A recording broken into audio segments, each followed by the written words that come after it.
Assalamualaikum warahmatullahi wabarakatuh. Sebelumnya perkenalkan nama saya Naufal Najmi Aula, NIM B11230139. Ini mempresentasikan makalah tentang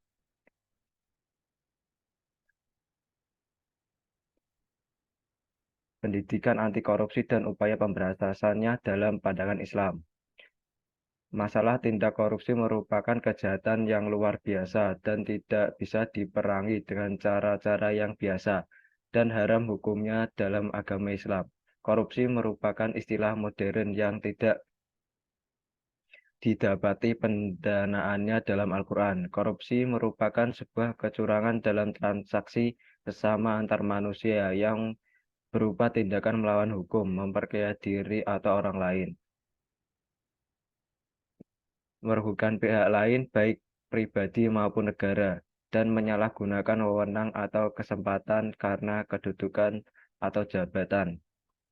Ayat 1 dan 2 Kitab Undang-Undang Dasar Nomor 1 Tahun 1999. Kasus korupsi pada setiap negara, khususnya di negara, selalu meningkat keadaannya dalam setiap tahun. Begitupun jika melihat total kerugian keuangan negara, maka tidak menunjukkan angka penurunan, melainkan kenaikan yang sangat pesat. Telah diakui bahwa korupsi secara umum berdampak luas, masif, terstruktur pada penurunan kualitas hidup dan kehidupan umat manusia, perusakan nilai-nilai kemanusiaan, kehancuran sendi-sendi, ketatanegaraan dan kehidupan demokrasi, penurunan kualitas pelayanan publik, pengabaian hak-hak dasar negara, rusak sendi-sendi prinsipal dari sistem pengelolaan keuangan negara, terjadi pemerintah boneka, peningkatan kesenjangan sosial, hilangnya kepercayaan investor, lunturnya etos kerja, dan terjadinya degradasi moral keagamaan.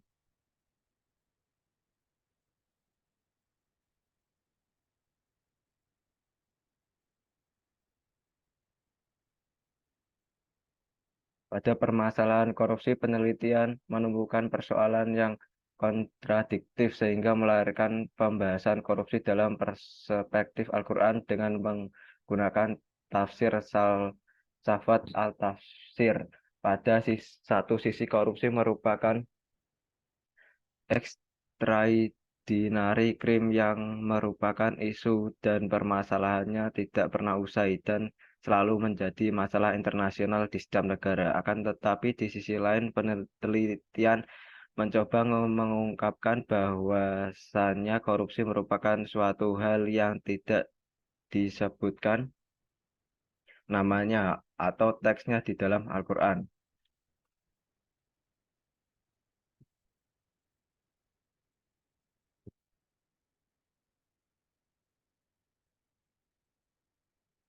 Dengan demikian, terdapat pandangan Muhammad Ali al-Sabuni dalam tafsirnya Syahwat al-Tafasir tentang pembahasan korupsi dalam Al-Quran yang mana hal ini dapat menjadi kontribusi bagi pemecah masalah korupsi berdasarkan fakta dan realita tentang korupsi. Manfaat teoritis dari penelitian ini adalah dapat memberi sumbangsih pemikiran dalam tafsir serta memperkaya penafsiran terhadap ayat-ayat korupsi dan mencari kebaruan penafsiran tentang korupsi. Secara praktis, hasil penelitian ini dapat memberikan sumbangan pemikiran terhadap pemecah masalah yang berkaitan dalam penafsiran korupsi pada konteksnya, sehingga penelitian ini dapat menjadi acuan bagi pedoman pemahaman terhadap korupsi. Demikian paparan berdasarkan latar belakang masalah di atas. Rumusan masalah bagaimana cara pemberantasan korupsi dengan pendekatan hukum Islam dan apa saja hukuman bagi yang melakukan tindakan korupsi. C. Hasil pembahasan. 1. Pemberantasan korupsi. Pentingnya untuk menyampaikan apa itu korupsi karena pengertian korupsi akan menjadi topik utama dalam pembahasan makalah ini.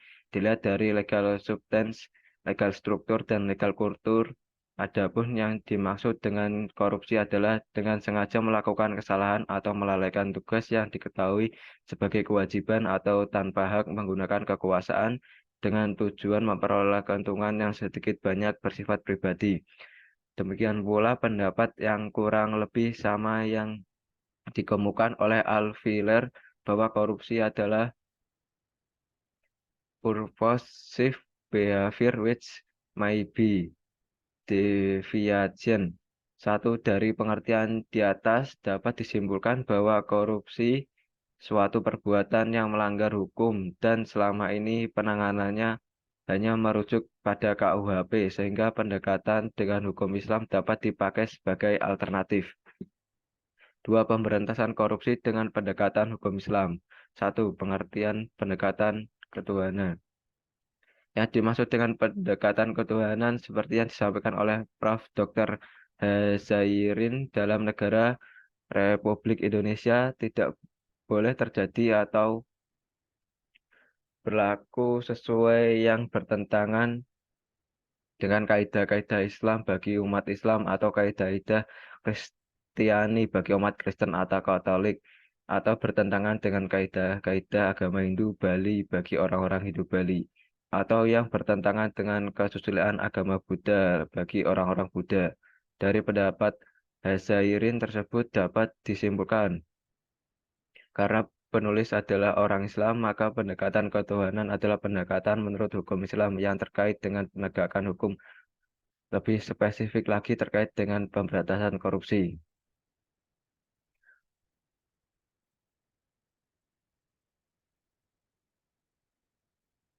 Selanjutnya disampaikan konsep hukum Islam terkait dengan tindak pidana korupsi. Tindak pidana dalam hukum Islam dikenal dengan istilah jarimah, sedangkan hukuman disebut dengan istilah ukubah. Maka jika disebut istilah jarimah dan ukubah, itu berarti tindak pidana dan hukumnya. Pengertian jarimah dapat dijelaskan sebagai berikut.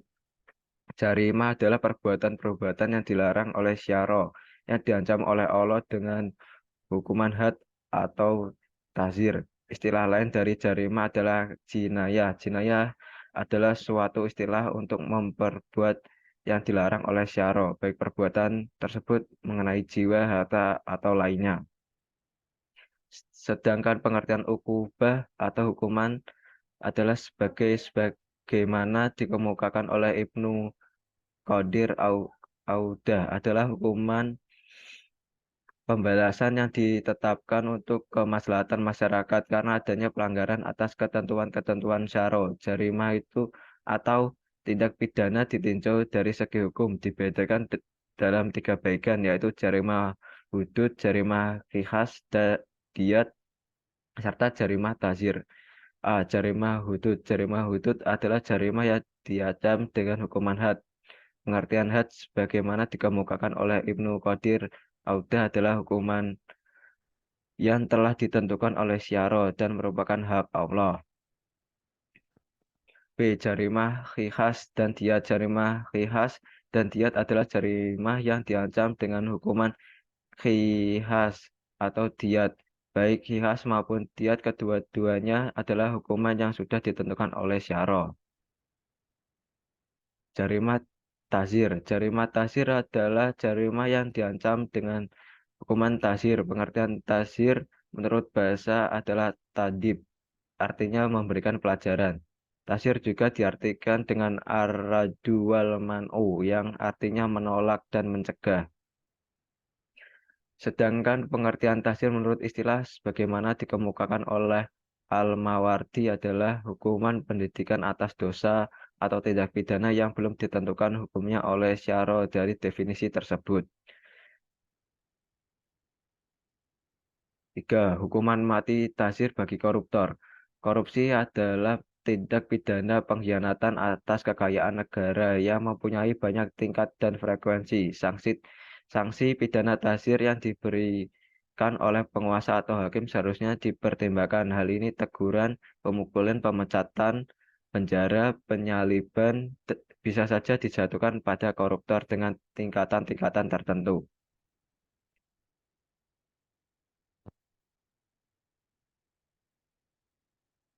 Kesimpulan, Sesuai dari topik makalah ini, maka dapat disimpulkan hal-hal sebagai berikut. Satu, pendekatan hukum Islam dalam pemberantasan korupsi dapat dipakai sebagai alternatif selain KUHP. Hal tersebut tidak menyalahi NKRI berdasarkan Pancasila.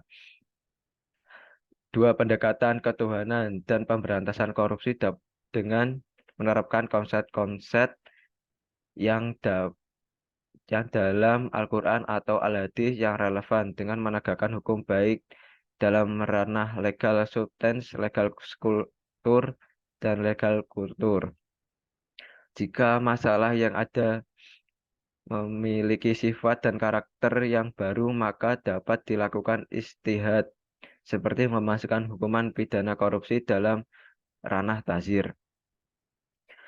Karena tindak pidana korupsi sudah membudaya dan menjadi bahaya laten bagi bangsa Indonesia, maka perlu upaya terus-menerus untuk melakukan pembaruan hukum nasional yang berwatak dan berkepribadian Indonesia, yakni Undang-Undang Pemberantasan Korupsi yang memiliki jiwa Pancasila dan semangat ketuhanan. Sekian presentasi dari saya. Wassalamualaikum warahmatullahi wabarakatuh.